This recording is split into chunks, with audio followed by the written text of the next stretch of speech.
Hello everyone, welcome to our Sparky Education. आज आप लोग के लिए फिर से 5000 क्वेश्चन साइंस का ऑब्जेक्टिव जिसका नाम है तांडव सीरीज, वो आज सर पार्ट 6 होने वाला है।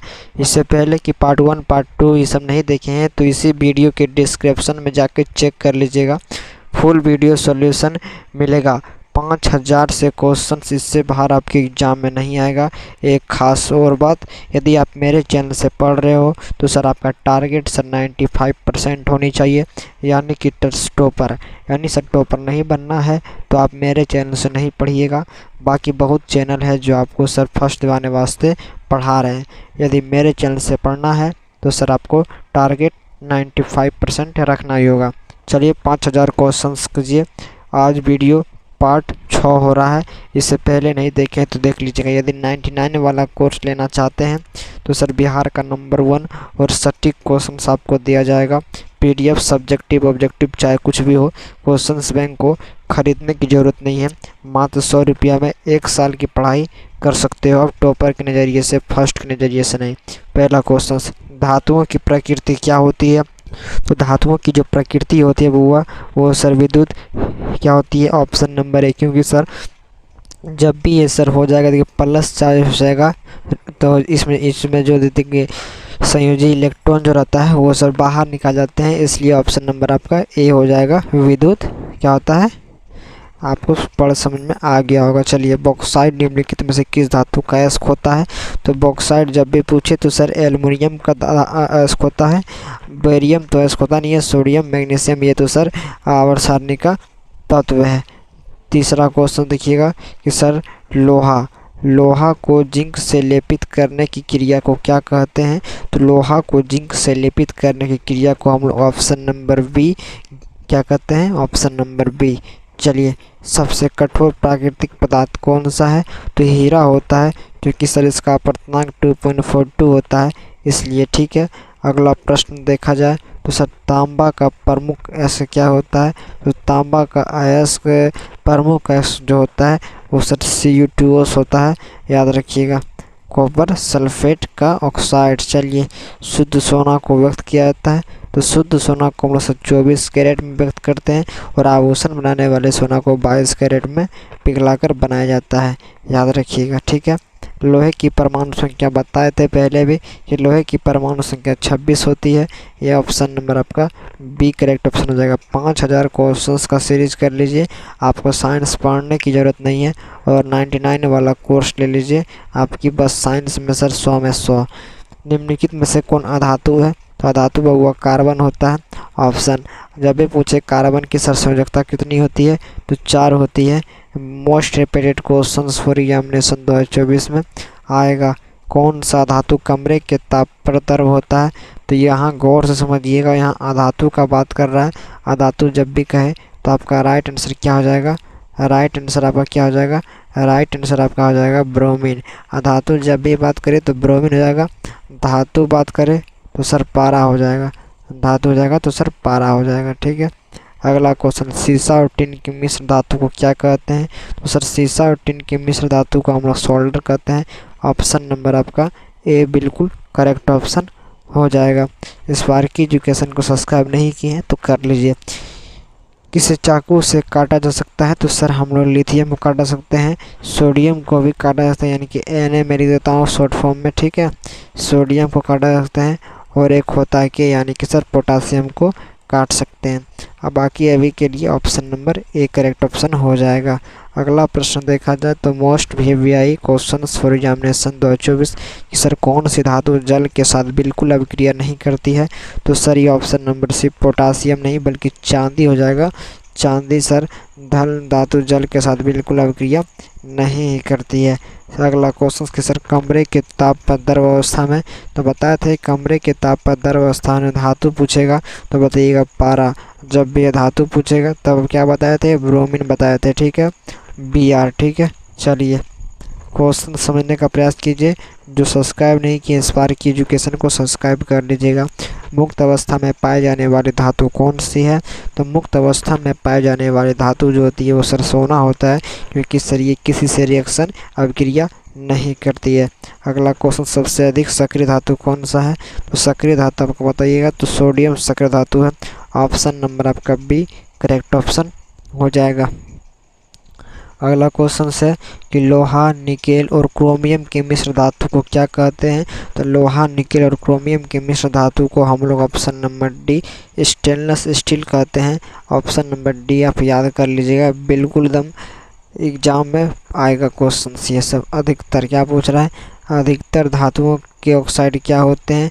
तो जब ये धातुओं के ऑक्साइड पूछे तो क्षारीय होता है, ठीक है। और जब भी अधातुओं के पूछे नॉन मेटल का, तब ये अम्ल होता है। लेकिन अभी ऑप्शन नंबर आपका सी सही हो जाएगा। पढ़ना है तो सर मेरे चैनल से 95% के साथ पढ़िए, बिल्कुल हम पढ़ाने के लिए तैयार हैं। 99 वाला कोर्स आप लोग लेने का प्रयास कीजिएगा। मोबाइल नंबर एक बार फिर से आप लोग नोट डाउन कर लीजिए, 9572365802 पर कॉल या मैसेज करके PDF ले सकते हैं। कौन निष्क्रिय गैस है? तो अक्रिय होता है, एक निष्क्रिय गैस होता है। तो अभी आपका क्या हो जाएगा? ऑप्शन नंबर बी, ठीक है। चलिए, हीलियम नियॉन का, ठीक है। अगला प्रश्न देखा जाए तो एक धातु जो विद्युत और ऊष्मा की क्या होती है? कुचालक होती है। तो क्या होता है तो बताइएगा, लेड। ऑप्शन नंबर आपका बी करेक्ट ऑप्शन हो जाएगा। एक धातु जो हथेली पर पिघलने लगती है तो क्या हो जाएगा? तो आपका एक धातु जो हथेली पर पिघलने लगती है तो सोडियम सबसे ज़्यादा हो जाएगा, क्योंकि सर ये अक्रियाशील होते हुए भी सर इसको चाकू से काट सकते हैं, तो ये हाथ में पिघल भी जाता है। लो स्तंभ का भार कितनी होती है? तो 10 टन से एबव, ठीक है। ऑप्शन नंबर आपका सी। ये सब क्वेश्चंस को यूट्यूब पर नहीं बताया होगा, मैं सर खोज के आप लोग के लिए ला रहा हूँ। कौन विद्युत का सुचालक है? तो विद्युत का सुचालक हुआ ग्रेफाइट होता है। ऑप्शन नंबर आपका डी करेक्ट आंसर है। इसी से रिलेटेड पूछता है कि कौन अधातु चमकीला होता है? तो सर आयोडीन चमकीला होता है। ऑप्शन नंबर आपका सी, ठीक है। अभी लेकिन आपका डी हो जाएगा जो इसकी क्वेश्चंस में दिया था। किस धातु पर वायु का प्रभाव नहीं पड़ता है? तो सर वायु का प्रभाव सर लोहा, सोना में नहीं पड़ता है, इसलिए ऑप्शन नंबर आपका क्या हो जाएगा? ये सही हो जाएगा। वीडियो को थोड़ा सा लाइक कर दीजिएगा। कौन सा लवण समुद्री जल में पाया जाता है?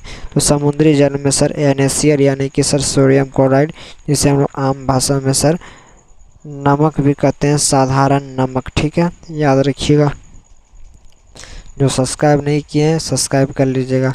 एक अधातु जो गैस अवस्था में पाई जाती है, अधातु पूछ रहा है तो इसलिए ऑप्शन नंबर आपका हाइड्रोजन हो जाएगा। ऑप्शन नंबर आपका सी करेक्ट ऑप्शन हो जाएगा। एक अधातु जो विद्युत का कुछ क्या था सुचालक होता है, तो क्या हो जाएगा? ऑप्शन नंबर आपका ए ग्रेफाइट होते हुए, ठीक है। ऑप्शन नंबर आपका ए करेक्ट ऑप्शन हो जाएगा। MgO, ठीक है। MgO मतलब क्या होता है? MgO मतलब देखिएगा मैग्नीशियम ऑक्साइड की यौगिक को कौन सा अनुपस्थित है? तो याद रखिएगा Mg2+ और O2-। ऑप्शन नंबर आपका एक करेक्ट ऑप्शन, ठीक है। अगला क्वेश्चन देखा जाए तो अगला क्वेश्चन और भी घातक है कि कॉपर धातु का निष्कर्षण किस विधि से किया जाता है? तो कॉपर धातु का निष्कर्षण जो है वो सर फेन प्लावन विधि यानी या कि फेल उत्प्लावन विधि से भी किया जाता है। ऑप्शन नंबर आपका सी करेक्ट ऑप्शन हो जाएगा। अगला प्रश्न चलिए देखते हैं। चलिए अगला क्वेश्चन, दिल्ली परिवहन की बसों में प्रयुक्त CNG का मुख्य घटक कौन सा है? तो याद रखिएगा ऑप्शन नंबर आपका बी हो जाएगा मीथेन। मीथेन का अनुसूत्र जब भी एग्जाम में पूछता भी है तो CH4 याद रखिएगा, ठीक है। ऑप्शन नंबर आपका बी करेक्ट ऑप्शन हो जाएगा। ये क्वेश्चन याद रखिएगा, सूर्य से जो प्रकाश ऊर्जा विकसित होती है उस ऊर्जा का स्रोत कौन सा है? तो बताइएगा हाइड्रोजन नाभिकों का संलयन या विखंडन। तो संलयन आपका राइट आंसर, ऑप्शन नंबर आपका सी सही हो जाएगा। 99 वाला कोर्स लीजिएगा, इसी तरह PDF दूंगा, मज़ा से आप घर बैठे निकाल कर पढ़ सकते हो, ठीक है। मात्र 100 रुपया में सर टॉपर के नज़रिए से पढ़ाई। ठीक है, निम्नांकित में कौन उष्मा शैलीय अभिक्रिया कौन सी है? तो याद रखिएगा इसको सर, अभिक्रिया देख लीजिएगा, ऑप्शन नंबर आपका डी, H2+I2 11.82 की कैलोरी, ठीक है, ऊर्जा मुक्त होता है। याद रखिएगा। चौथा नंबर प्रश्न की सर कौन संतुलित प्रतिक्रिया नहीं है? पूरा वीडियो को देखिएगा, 5000 क्वेश्चंस का तांडव सीरीज चल रहा है जो कि पार्ट 6 है, पूरा देख लीजिएगा तो साइंस से एक भी प्रश्न नहीं छूटेगा। कौन संतुलित प्रतिक्रिया नहीं है? तो ऑप्शन नंबर ए ही नहीं है, क्योंकि सर ये FeCl2 होता है, लेकिन यहाँ दे दिया है FeCl3, ठीक है, संतुलित नहीं है इसका मतलब। कौन अम्ल है? तो अम्ल मतलब क्या होता है? अम्ल मतलब होता है कि जो खट्टा हो, ये हो, वो हो। तो देख लीजिए, तो ऑप्शन नंबर डी ये अम्ल है, HCl हाइड्रोक्लोरिक अम्ल अम्ल होता है, ठीक है। छठा नंबर प्रश्न देखा जाए तो कौन सही है? देख लीजिए, Na2CO3 5H2 गलत, Na2CO3 10H2 बिल्कुल। ये किसका फॉर्मूला होता है? यही तो सर धोवन सोडा का फॉर्मूला होता है, धोवन सोडा का फॉर्मूला। बाकी ये तो गलते हैं, इसलिए ऑप्शन नंबर आपका बी करेक्ट ऑप्शन हो जाएगा। पढ़ना है तो सर स्पार्क की एजुकेशन से पढ़ियो, यानी 95% लाना है। तो अम्ल का pH मान क्या होता है? तो अम्ल का pH मान जो होता है वो 7.5 से कम होता है, यानी कि 7 से कम भी होता है, ठीक है। देखिएगा अम्ल का pH मान कितना होता है? 7 से कम। यहाँ ऑप्शन नंबर डी दिया है लेकिन गलत है, ऑप्शन नंबर आपका ए सही हो जाएगा, ठीक है। चलिए अगला क्वेश्चन, आवर्त सारणी में दाईं ओर रखे गए तत्व क्या कहलाते हैं? तो आवर्त सारणी में दाईं ओर तत्व क्या कहलाते हैं? तो सर इसको आप लोग कमेंट करके बताना, ठीक है। इसका हम आंसर आप लोग के भरोसा पर छोड़ दी, क्योंकि सर आप लोग पढ़ते हो कि नहीं ये भी तो देख लीजिए। तो अधातु के ऑक्साइड बताए थे अम्लीय होते हैं, ऑप्शन नंबर आपका बी करेक्ट ऑप्शन उल्टा होता है, ठीक है। अगला प्रश्न देखा जाए तो मोस्ट VVI कि एल्युमिनियम का निष्कर्षण किस विधि के द्वारा किया जाता है? तो बताइएगा। तो विद्युत अपघटन शायद होता है, हाँ बिल्कुल होता है, विद्युत अपघटन से ऑप्शन नंबर आपका एक क्रिएटिव हो जाएगा। एंटीमनी क्या है? तो एंटीमनी आपका उपधातु होता है। एंटीमनी क्या आता है? ऑप्शन नंबर आपका बी करेक्ट ऑप्शन हो जाएगा, ठीक है बुआ। अगला प्रश्न देखते हैं, स्टेनलेस स्टील क्या क्वेश्चन करा है कि स्टेनलेस स्टील किन धातुओं का मिश्र धातु है? तो स्टेनलेस स्टील जो होता है निकेल तथा क्रोमियम का होता है, ऑप्शन नंबर आपका ए याद रखिएगा। मज़ा ही पहले भी वीडियो में बताए थे सर। प्राकृतिक रबर बहुलक किसका है? तो प्राकृतिक आइसोप्रीन का बहुलक होता है, ऑप्शन नंबर ए देख लीजिए है, ऑप्शन ए बिल्कुल ही होगा, हाँ बिल्कुल है। अगला प्रश्न देखिए जी, कार्बन यौगिक क्या क्वेश्चन कर रहा है ये सर? कार्बन यौगिक में कार्बन की संयोजकता कितनी होती है बताए थे? कार्बन एक धातु होता है और कार्बन की संयोजकता 4 होता है, पहले ही बताए थे, ऑप्शन नंबर आपका बी करेक्ट ऑप्शन हो जाएगा। साबुन क्या है? तो साबुन सर आपका क्या है? तो साबुन एक आपका सोडियम एसीटेट है, यहाँ टाइपिंग मिस्टेक है, आप लोग एसीटेट लिख लीजिएगा, ठीक है, एसीटेट, ठीक है। चलिए अगला प्रश्न देखा जाए कि वह कौन सा पदार्थ या कौन सा प्रक्रम है जिसके द्वारा शरीर में ऊर्जा का उत्पादन होता है? तो श्वसन से होता है, ऑप्शन नंबर आपका ए देख लीजिए है, बिल्कुल है। चलिए अगला प्रश्न देखा जाए तो जब प्रकाश की किरण हवा से कांच में प्रवेश करती है तो मुड़ जाती है, तो विलंब के निकट मुड़ेगा, क्योंकि सर जब इधर घूरेगा, इसलिए ऑप्शन नंबर आपका बी। जब ब्लैक बोर्ड पर आऊँगा तो इसको सर पूरा बिल्कुल मज़े से बता दूंगा। प्रकाश का वर्ण विक्षेपण किस उपकरण से संभव होता है? तो प्रकाश का वर्ण विक्षेपण प्रिज्म से होता होगा, और किससे होता होगा? ऑप्शन नंबर आपका सी करेक्ट ऑप्शन हो जाएगा। इंद्रधनुष का बनना किस परिघटना प्रभावित है? तो प्रकाश का वर्ण विक्षेपण से, इसके तो कोई रोक नहीं सकता, ऑप्शन नंबर आपका सी करेक्ट ऑप्शन। 99 वाला कोर्स लीजिएगा, मज़ा आ जाएगा, एक भी क्वेश्चन सर एग्जाम में नहीं छूटेगा। मात्र 99 रुपया में साल भर की पढ़ाई PDF दिया जाएगा, और ये 5000 क्वेश्चंस का तांडव सीरीज कर लेना है, आपसे इससे बाहर एग्जाम में नहीं आएगा। किस जंतु में लैंगिक और अलैंगिक जन्म परिणाम दोनों होते हैं? तो सर ऑप्शन नंबर है हाइड्रा में, ठीक है, ऑप्शन नंबर है क्या होता है? हाइड्रा में होता है। अगला क्वेश्चन, अवतल लेंस का आवर्धन बराबर क्या होता है? तो अवतल लेंस का जो आवर्धन होता है वो सर U/V होता है, याद कीजिएगा, ये सिद्ध करने भी आपको देता है। एक पदार्थ जो धन आवेश से आवेशित किया गया है, इस आवेश में पदार्थ का द्रव्यमान क्या होता है, तो अंशतः घट जाता है। ऑप्शन नंबर आपका बी, देख लीजिए बी है, बिल्कुल है। अगला प्रश्न देखा जाए तो सर ओम के नियम को परिभाषित करने में किसका मान अचर रहता है, तो सर ताप का मान अचर रहता है। ऑप्शन नंबर सी है, बिल्कुल है, देख लीजिए। चलिए अगला प्रश्न, सॉरी कुछ टिपा गया था। चलिए अगला प्रश्न 24वां नंबर को देखिएगा थोड़ा सा, ठीक है। 24 नंबर को पढ़ा जाए, निम्नलिखित में से कौन सा लंबे विद्युत धारावाही तार के निकट चुंबकीय क्षेत्र का सही वर्णन करता है, तो सर ये लंबवत होता है क्योंकि चुंबकीय क्षेत्र की संकेंद्रित क्षेत्र रेखाओं का केंद्र तार होता है। ऑप्शन नंबर आपका सी करेक्ट ऑप्शन हो जाएगा।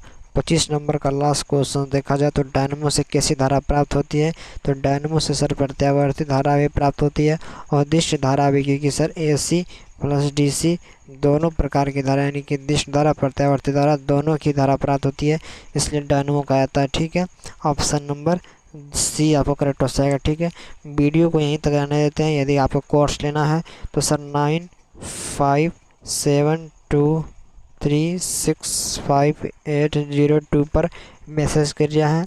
पेमेंट नंबर है 91 100 130 90 ये पेमेंट नंबर है, ये आपका पेमेंट नंबर है, ठीक है।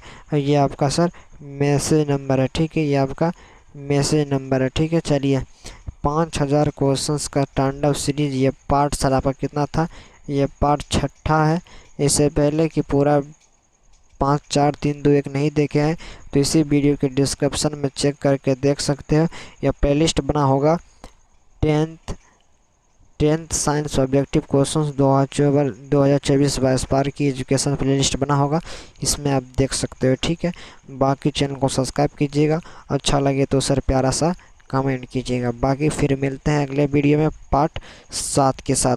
एक और ख़ास बात, 99 वाला कोर्स आप लोग के लिए है, क्योंकि सर बहुत कोई सर 1000 रुपया 2000 रुपया आप लोगों से ले रहे हैं, और मैं यही PDF सर मात्र 99 रुपये दे रहा हूँ, क्योंकि सर मुझे फ़िक्र है आप लोग की, और मुझे फिक्र है कि सर आप लोग को टॉपर बनाना है। बाकी सर पढ़ना और ना पढ़ना आपका काम है, बिल्कुल मेरा रहना है। यदि 995 वाला कोर्स लेना है तो 99 वाला पेमेंट करके ले सकते हो।